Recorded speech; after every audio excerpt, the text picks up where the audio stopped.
सतनाम श्री वाहिगुरु साहिब जीओ। परम सन्मानियो गुरु रूप गुरु खालसा साध संगत जी, वाहिगुरु जी का खालसा वाहिगुरु जी की फतेह। चल रहे लड़ीवार प्रसंग धन धन श्री गुरु तेग बहादुर साहिब जी महाराज जी दे अध्याय 44वें विच अज आपां बारने दे एक किसान तो तंबाकू छुड़वाउण दा प्रसंग सरवण करांगे। आओ बड़े प्रेम नाल यह प्रसंग सरवण करिए। साध संगत जी, जिस तरह कि आपां जाणदे हां कि गुरु जी तमधान तो चल के कैथल आ गए सन ते उत्थे वसदे कई सिखां नूं गुरु जी ने निहाल किया। एक तरखाण नूं घर वसदे नूं दर्शन दे के निहाल कर दिता सी। फिर दिल विच इच्छा धार के अगे चलण दी तैयारी की। माता गुजरी जी डोले विच सवार सन, जिहड़ा डोला मखमली जरी दे कढ़े हुए कपड़े नाल ढकिया होया सी। एक सुंदर रथ नाल सी। माता नानकी जी जिस विच चढ़ के चलदे सन। बलद बड़े बलवान अते शरीर दे मोटे सन, जिन्हां दीयां उच्चियां बन्नां शोभ रहीआं सन। उस उत्ते लाल कपड़े पाए सन, बड़ी तेज़ी नाल चलदे सन। सिंघ उन्हां दे बहुत वड्डे वड्डे सन। सारी वहीर जिहड़े दास आदि सन ਉਹ नाल नाल मगर मगर चलते सन। कई सेवक प्रेम का प्रकाश करके गुरु जी की कीर्ति करते चले जाते सन। सारे देश विदेश विशेष तौर पर वेखते जा रहे सन। श्री गुरु तेग बहादुर जी के हेठां एक बलवान घोड़ा सी, जिहड़ा सारे गुणां विच खरा सी। वह घोड़ा चंद की चांदनी वांग बहुत चिट्टे रंग का सी अते सुंदर शोभा वाला सी। मालक की मर्जी तो बगैर चलाकी नहीं सी करदा। उस घोड़े की चाल अमोलक अते अडोल सी। मोर वांग गर्दन मोड़ के चलदा सी जां खलोंदा सी। शरीर उसका बहुत मोटा सी। फिर नगर कैथल नूं छड्ड के गुरु जी अगे चल पे। जद 15 को मंजिल तय की, श्री गुरु जी उतारा करना चाहुंदे सन। उन्होंने बारना नां दा पिंड वेख्या। उसदे नेड़े जाके घोड़े नूं रोक लिया। पिंड विचों एक मनुख निकल के गुरु जी के पास आया। दर्शन करके उसने सिर निवाया। उत्थे खड़ा सी। जद गुरु जी ने उसनों पूछया, इस पिंड विच किसी सिख का घर है कि नहीं? उसने सुन के दस्या, किसान हन, सारे पिंड विच एक सिख रहिंदा है। कुछ भला पुरुष है, श्रद्धालु थोड़ा है, इकल्ला रहिंदा है। होर कोई भी सिख इस पिंड विच नहीं रहिंदा है। तद श्री गुरु तेग बहादुर जी ने कहा, उसनों बुलाउण दी साडी इच्छा है। उसदे घर असीं डेरा करना है, इसलिए उसनों बुलाउण दा काम करो। गुरु जी की आग्या सुन के वह मनुख गया।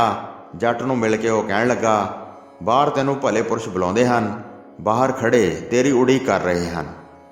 पटवारी तदे उत्थे चल के आ गया। उस थां ओह उस किसान की जमीन मिणदा फिरदा सी।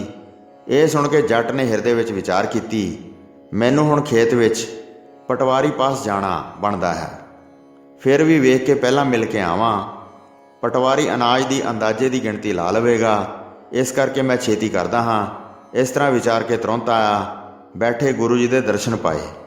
जान पछाण के वंदना की। डेरा करन दे आशे नूं समझिया। फिर हथ जोड़ के बोलिया, हे सतगुरु जी, साडे घर विच चलो। डेरा ला के चंगी तरह सुख पाओ। छेती चलो ते देर ना लाओ।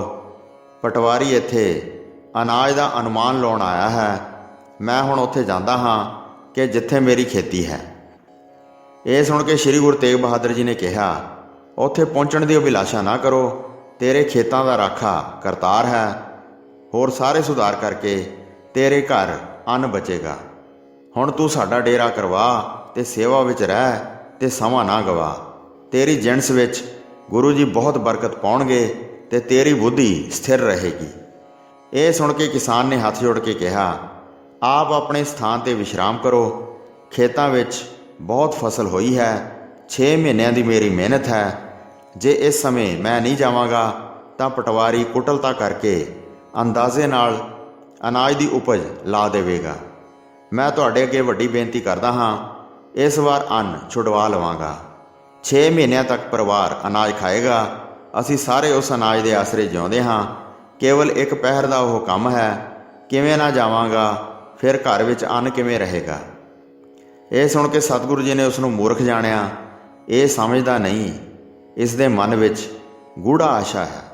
ਫਿਰ ਵੀ ਕਿਰਪਾ ਕਰਕੇ ਦੁਬਾਰਾ ਕਿਹਾ, ਜੇ ਨਹੀਂ ਹਟੇਗਾ, ਤੂੰ ਜਾਣ ਦਾ ਨਿਸ਼ਚਾ ਕੀਤਾ ਹੈ ਤਾਂ ਖੇਤ ਦੇ ਕਿਨਾਰੇ 'ਤੇ ਖੜਾ ਹੋ ਰਹੋ, ਬਿਨੇ ਆਦ ਦਾ ਕੋਈ ਸ਼ਬਦ ਨਹੀਂ ਕਹਿਣਾ ਹੈ। ਸਤਿਗੁਰੂ ਜੀ ਤੇਰੇ ਸਹਾਇਕ ਹੋਣਗੇ। ਖੇਤ ਦੀ ਉਪਜ ਬਾਰੇ ਸੁਣ ਕੇ ਛੇਤੀ ਆ ਜਾਓ। ਗੁਰੂ ਜੀ ਦਾ ਬਚਨ ਮੰਨ ਲਿਆ ਤੇ ਚਲੇ ਗਿਆ। ਜਿੱਥੇ ਉਪਜ ਦਾ ਅੰਦਾਜ਼ਾ ਲਾਉਣ ਵਾਲੇ ਫਿਰਦੇ ਵੇਖੇ, ਸਿੱਖ ਆਪਣੇ ਖੇਤ ਦੇ ਪਾਸ ਪਹੁੰਚ ਗਿਆ। ਜ਼ਮੀਨ ਦੀ ਗਿਣਤੀ ਕਰਦੇ ਪਟਵਾਰੀ ਇੱਧਰ ਉੱਧਰ ਜਾ ਰਹੇ ਸਨ। 200 ਵਿਘਿਆਂ ਦਾ ਵੱਡਾ ਖੇਤ ਸੀ। ਸੋ ਜਾਣਿਆ ਕਿ ਉਸ ਸਮੇਂ ਮਿਣਤੀ ਕਰਕੇ ਤਦ ਜੱਟ ਸ਼ਰੀਕ ਆਦਿ ਲਿਖਣ ਲੱਗੇ ਤਾਂ ਉਹ ਕਿਸਾਨ ਬੋਲਿਆ, ਇਸ ਜ਼ਮੀਨ ਦੀ ਠੀਕ ਤਰ੍ਹਾਂ ਮਿਣਤੀ ਨਹੀਂ ਕੀਤੀ ਗਈ। ਇਹ ਖੇਤ ਸਦਾ ਹੀ 200 ਵਿਘੇ ਹੁੰਦੇ ਹਨ, ਜਦ ਕਦੀ ਵੀ ਇਹਨਾਂ ਖੇਤਾਂ ਦੀ ਮਿਣਤੀ ਕੀਤੀ ਗਈ ਹੈ। ਹੁਣ ਕਿਵੇਂ ਇਹ ਜ਼ਮੀਨ ਘਟ ਗਈ ਹੈ? ਇਸ ਜ਼ਮੀਨ ਦਾ ਮੈਂ ਸਦਾ ਹੀ ਮਾਮਲਾ ਭਰਦਾ ਹਾਂ। ਪਟਵਾਰੀ ਨੇ ਮਿਣਨ ਵਾਲੇ ਨੂੰ ਕਿਹਾ, ਇਹ ਤੂੰ ਕੀ ਕੀਤਾ ਹੈ? ਧਨ ਲਿਆ ਹੈ, ਅੱਧਾ ਮਾਮਲਾ ਵਿਗਾੜ ਦਿੱਤਾ ਹੈ, ਤੈਨੂੰ ਬਹੁਤ ਮਾਰ ਕੇ ਭਰ ਲਵਾਂਗੇ। ਉਸ ਨੇ ਸੁਣ ਕੇ ਕਿਹਾ ਤੇ ਹਿਰਦੇ ਵਿੱਚ ਡਰ ਮੰਨਿਆ, ਮੈਂ ਧਰਤੀ ਚੰਗੀ ਤਰ੍ਹਾਂ ਮਿਣੀ ਹੈ, ਜੇ ਤੁਸੀਂ ਕਹੋ ਤਾਂ ਮੈਂ ਫਿਰ ਮਿਣ ਲੈਂਦਾ ਹਾਂ, ਚੌਕਸ ਹੋ ਕੇ ਭਲੀ ਪ੍ਰਕਾਰ ਗਿਣਤੀ ਕਰਾਂਗਾ। ਫਿਰ ਜਰੀਬ ਪਾਉਣ ਲੱਗੇ। ਇੱਕ ਹੋਰ ਆਦਮੀ ਨੂੰ ਨਾਲ ਮਿਲਾ ਦਿੱਤਾ। ਹੌਲੀ ਹੌਲੀ ਫਿਰ ਚੰਗੀ ਤਰ੍ਹਾਂ ਮਿਣਤੀ ਕੀਤੀ। ਉੱਚੀ ਬੋਲ ਬੋਲ ਗਿਣਤੀ ਗਿਣੀ। ਉਹ ਸਿੱਖ ਲੋਕਾਂ ਦੇ ਸਮੂਹ ਵਿੱਚ ਖੜਾ ਸੀ। ਫਿਰ 100 ਦੀ ਗਿਣਤੀ ਪੂਰੀ ਸੁਣ ਕੇ ਹੈਰਾਨ ਹੋਇਆ, ਇਹ ਕੀ ਹੋਇਆ ਹੈ? ਇਹ ਤਾਂ ਜਾਣਿਆ ਨਹੀਂ ਜਾਂਦਾ। ਮਿਣਤੀ ਕਰਨ ਵਾਲੇ ਨੂੰ ਖੋਟਾ ਪਛਾਣਿਆ। ਅਨੇਕਾਂ ਬਰਸਾਂ ਤੱਕ ਇਸ ਨੂੰ ਮਿਣਦੇ ਰਹੇ ਸਨ। 200 ਗਿਣਤੀ ਹੁੰਦੀ ਸੀ, ਕਦੀ ਵੀ ਘੱਟ ਨਹੀਂ ਸੀ ਹੋਈ। ਸਿੱਖ ਵੀ ਖੜਾ ਹਿਰਦੇ ਵਿੱਚ ਬਹੁਤ ਹੈਰਾਨ ਹੋਇਆ। ਮੌਨ ਧਾਰ ਛੱਡੀ, ਕੁਝ ਨਾ ਬੋਲਿਆ। ਮਨੁੱਖਾਂ ਵਿੱਚ ਫਿਰ ਵੱਡੇ ਝਗੜੇ ਹੋ ਗਏ। ਮਿਣਤੀਆਂ ਗਿਣਤੀਆਂ ਕਰਕੇ ਸਾਰੇ ਨਿਰਣੇ ਕਰਦੇ ਸਨ। ਸਾਰਿਆਂ ਦੇ ਹਿਰਦਿਆਂ ਵਿੱਚ ਸ਼ੰਕਾ ਵੱਧ ਗਈ।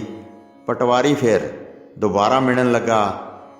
ਕਈ ਸ਼ਰੀਕ ਜੱਟ ਨਾਲ ਹੋ ਗਏ। ਜਰੀਬ ਨੂੰ ਸਾਰੇ ਹੀ ਗਿਣਦੇ ਸਨ। ਖੇਤ ਵਿੱਚ ਅੱਤ ਚੌਕਸ ਹੋਏ ਸਨ। ਸਾਰੇ ਹੀ ਫਿਰ ਬਹੁਤ ਚੰਗੀ ਤਰ੍ਹਾਂ ਮਿਣਤੀ ਕਰ ਰਹੇ ਸਨ। ਜਿਹੜੇ 200 ਕਹਿੰਦੇ ਸੀ ਉਹ ਝੂਠੇ ਪੈ ਗਏ। 100 ਵਿਘੇ ਦਾ ਫਿਰ ਮਾਮਲਾ ਭਰਿਆ। ਬਹੁਤ ਲੋਕ ਮੁਰਝਾਏ ਹੋਏ ਚਿਹਰੇ ਲੈ ਕੇ ਆਏ। ਗੁਰੂ ਜੀ ਦਾ ਪ੍ਰਤਾਪ ਸਮਝ ਕੇ ਸਿੱਖ ਬਹੁਤ ਪ੍ਰਸੰਨ ਹੋਇਆ। ਆ ਕੇ ਆਪਣੇ ਘਰ ਵਿੱਚ ਦਾਖਲ ਹੋਇਆ। ਸਭ ਰੀਤੀਆਂ ਨਾਲ ਵਿਸ਼ੇਸ਼ ਤਿਆਰੀਆਂ ਕੀਤੀਆਂ। ਜਾ ਕੇ ਫਿਰ ਗੁਰੂ ਜੀ ਦੇ ਚਰਨ ਕਮਲਾਂ 'ਤੇ ਬੰਦਨਾ ਕੀਤੀ। ਫਿਰ ਸਾਰੀ ਵਾਰਤਾ ਸੁਣਾਈ। ਉਸ ਨੂੰ ਸੁਣ ਕੇ ਸਤਿਗੁਰੂ ਜੀ ਨੇ ਕਿਹਾ, ਜੇ ਸਾਡੇ ਪਹਿਲੇ ਬਚਨ ਨੂੰ ਮੰਨ ਲੈਂਦਾ ਤਾਂ ਸਾਰੇ ਖੇਤ ਦਾ ਹੀ ਅਨਾਜ ਲੈ ਲੈਂਦਾ। ਜੇ ਇੱਥੇ ਰਹਿ ਕੇ ਘਰ ਦੇ ਕਾਰਜਾਂ ਦਾ ਸੁਧਾਰ ਕਰਦਾ। ਦੂਸਰਾ ਬਚਨ ਤੂੰ ਸ਼ਰਧਾ ਕਰਕੇ ਮੰਨਿਆ। ਅੱਧਾ ਕਾਰਜ ਹੋ ਗਿਆ ਹੈ, ਅੱਧਾ ਰਹਿ ਗਿਆ ਹੈ। ਇਹ ਸੁਣ ਕੇ ਗੁਰੂ ਜੀ ਦੀ ਬਹੁਤ ਮਹਿਮਾ ਜਾਣੀ। ਬਾਰ-ਬਾਰ ਚਰਨ ਕਮਲਾਂ 'ਤੇ ਬੰਦਨਾ ਕੀਤੀ। ਗੁਰੂ ਜੀ ਨੂੰ ਲੈ ਕੇ ਆਪਣੇ ਘਰ ਵੱਲ ਚੱਲ ਪਿਆ। ਘਰ ਵਿੱਚ ਡੇਰਾ ਲਵਾ ਕੇ ਵਿਸ਼ਰਾਮ ਕਰਵਾਇਆ। ਘਰ ਵਿੱਚ ਇੱਕ ਇਮਲੀ ਦਾ ਬੂਟਾ ਸੀ। ਗੁਰੂ ਜੀ ਦਾ ਘੋੜਾ ਉਸ ਦੇ ਨਾਲ ਬੰਨ੍ਹ ਦਿੱਤਾ। ਰਥ ਆਦਰਯੋਗ ਜੋ ਸਵਾਰ ਸਨ, ਉਹਨਾਂ ਨੂੰ ਉਤਾਰ ਕੇ ਵਿਸ਼ਰਾਮ ਕਰਵਾਇਆ। ਜਥਾ ਸ਼ਕਤੀ ਸਭ ਪ੍ਰਕਾਰ ਸੇਵਾ ਕੀਤੀ। ਬਾਹਰ ਤੋਂ ਨਿਰਮਲ ਪਾਣੀ ਲਿਆਂਦਾ। ਖਾਣ ਪੀਣ ਚੰਗਾ ਕਰਵਾਇਆ। ਸੌਂ ਕੇ ਸੁੱਖ ਨਾਲ ਸਮਾਂ ਬਤੀਤ ਕੀਤਾ। ਇੱਕ ਪਹਿਰ ਰਾਤ ਰਹਿੰਦੀ ਵੇਖ ਕੇ ਵਿਸ਼ਰਾਮ ਕਰਕੇ ਉੱਠ ਪਏ। ਸਾਥੀ ਸਤਨਾਮ ਦਾ ਸਿਮਰਨ ਕਰ ਰਹੇ ਸਨ। ਸ਼ੌਚ ਇਸ਼ਨਾਨ ਕਰਕੇ ਧਿਆਨ ਲਾਇਆ। ਜਦ ਸੂਰਜ ਚੜ੍ਹ ਪਿਆ ਤਦ ਸਿੱਖ ਨੂੰ ਆਪਣੇ ਪਾਸ ਬੁਲਾਇਆ ਤੇ ਮੁਕਤੀ ਵਾਸਤੇ ਉਸ ਨੂੰ ਉਪਦੇਸ਼ ਦਿੱਤਾ। ਤੰਬਾਕੂ ਨੂੰ ਵੰਸ਼ ਵਿੱਚੋਂ ਤਿਆਗੋ। ਅਤੀ ਨਫ਼ਰਤ ਕਰਕੇ ਇਸ ਤੋਂ ਦੂਰ ਰਹੋ। ਸਿੱਖ ਸੰਤਾਂ ਦੀ ਸੇਵਾ ਵਿੱਚ ਲੱਗੋ। ਪ੍ਰੇਮ ਨਾਲ ਆਪਣੀ ਕਿਰਤ ਵੰਡ ਕੇ ਖਾਓ। ਦੋਹਾਂ ਲੋਕਾਂ ਵਿੱਚ ਗੁਰੂ ਜੀ ਤੁਹਾਡੇ ਸਹਾਈ ਹੋਣਗੇ। ਦੁੱਖ ਤੋਂ ਹੱਥ ਦੇ ਕੇ ਬਚਾ ਲੈਣਗੇ। ਜਦ ਤੱਕ ਤੁਹਾਡੀ ਕੁੱਲ ਵਿੱਚ ਗੰਦਾ ਤੰਬਾਕੂ ਹੈ, ਇਸ ਦਾ ਤਿਆਗ ਕਰੋ ਤੇ ਆਪਣੀ ਭੂਮੀ 'ਤੇ ਖੇਤੀ ਕਰੋ। ਤੁਹਾਡੇ ਘਰ ਧਨ ਅਤੇ ਅਨਾਜ ਬਹੁਤ ਵਧੇਗਾ। ਘਰ ਵਿੱਚ ਬਹੁਤ ਗਊਆਂ ਅਤੇ ਮੱਝਾਂ ਹੋਣਗੀਆਂ। ਕਿਸੇ ਵਸਤੂ ਦੀ ਵੀ ਕਮੀ ਨਹੀਂ ਹੋਏਗੀ। ਤੁਹਾਡੀ ਵੰਸ਼ ਵਿੱਚ ਸਾਰੇ ਸੁੱਖ ਪਾਉਣਗੇ। ਜਦ ਵੀ ਤੰਬਾਕੂ ਪੀਓਗੇ ਤੁਹਾਡਾ ਵੰਸ਼ ਗਰੀਬ ਹੋ ਜਾਏਗਾ ਤੇ ਧਨ ਦੀ ਹਾਨੀ ਹੋ ਜਾਏਗੀ। ਇਹ ਸੁਣ ਕੇ ਸਤਿਗੁਰੂ ਜੀ ਦੇ ਪੈਰੀ ਪੈ ਗਿਆ। ਗੁਰੂ ਜੀ ਦੇ ਉਪਦੇਸ਼ ਨੂੰ ਹਿਰਦੇ ਵਿੱਚ ਧਾਰਨ ਕੀਤਾ। ਕਵੀ ਜੀ ਕਹਿੰਦੇ ਹਨ, ਉਸ ਕਿਸਾਨ ਦਾ ਸਿੰਘ ਵੰਸ਼ ਹੈ। ਮੈਂ ਪਿੰਡ ਬਾਰਨੇ ਵਿੱਚ ਜਾ ਕੇ ਹੁਣ ਵੇਖਿਆ ਹੈ। ਜਦ ਤੱਕ ਉਹਨਾਂ ਨੇ ਤੰਬਾਕੂ ਨਾ ਪੀਤਾ ਤਦ ਤੱਕ ਘਰ ਵਿੱਚ ਸਭ ਕੁਝ ਹੁੰਦਾ ਸੀ। ਹੁਣ ਉਹਨਾਂ ਨੇ ਤੰਬਾਕੂ ਪੀਣਾ ਸ਼ੁਰੂ ਕਰ ਦਿੱਤਾ ਹੈ। ਬਹੁਤ ਗਰੀਬ ਹੋ ਗਏ ਹਨ ਤੇ ਧਨ ਤੇ ਅਨਾਜ ਦਾ ਨੁਕਸਾਨ ਹੋਇਆ ਹੈ। ਅਸੀਂ ਵੀ ਮਿਲ ਕੇ ਉਹਨਾਂ ਨੂੰ ਡਰਾਇਆ ਹੈ, ਖਾਣ ਵਾਸਤੇ ਜਿਸ ਦੇ ਘਰ ਅੰਨ ਵੀ ਨਹੀਂ ਹੈ। ਤੰਬਾਕੂ ਪੀਣਾ ਛੁਡਵਾਇਆ ਹੈ ਤੇ ਖੰਡੇ ਦਾ ਅੰਮ੍ਰਿਤ ਪਿਲਾਇਆ ਹੈ। ਬਾਅਦ ਵਿੱਚ ਕੁਝ ਜਾਣਿਆ ਨਹੀਂ ਗਿਆ ਉਹ ਗਰੀਬ ਰਿਹਾ ਹੈ ਜਾਂ ਧਨਵਾਨ ਹੋ ਗਿਆ ਹੈ। ਇਸ ਤਰ੍ਹਾਂ ਸਤਿਗੁਰ ਦੇ ਕਹੇ ਹੋਏ ਬਚਨ ਹੁਣ ਤੱਕ ਪ੍ਰਗਟ ਹਨ। ਜਗਤ ਆਪਣੀਆਂ ਅੱਖਾਂ ਨਾਲ ਵੇਖ ਰਿਹਾ ਹੈ। ਗੁਰੂ ਜੀ ਨੇ ਉੱਥੇ 2-3 ਦਿਨ ਡੇਰਾ ਕੀਤਾ ਤੇ ਸਿੱਖ ਦਾ ਵੱਡਾ ਕਲਿਆਣ ਕੀਤਾ। ਸੋ ਸਾਧ ਸੰਗਤ ਜੀ, ਇੱਥੇ 11ਵੀਂ ਰਾਸ ਦਾ 44ਵਾਂ ਅਧਿਆਇ ਸਮਾਪਤ ਹੁੰਦਾ ਹੈ ਜੀ। ਪ੍ਰਸੰਗ ਸੁਣਾਉਂਦੇ ਹੋਏ ਹੋਈਆਂ ਅਨੇਕ ਭੁੱਲਾਂ ਚੁੱਕਾਂ ਦੀ ਖਿਮਾ ਬਖਸ਼ਣੀ ਜੀ। ਦਾਸ ਨੂੰ ਆਗਿਆ ਦਿਓ। ਵਾਹਿਗੁਰੂ ਜੀ ਕਾ ਖਾਲਸਾ, ਵਾਹਿਗੁਰੂ ਜੀ ਕੀ ਫਤਿਹ।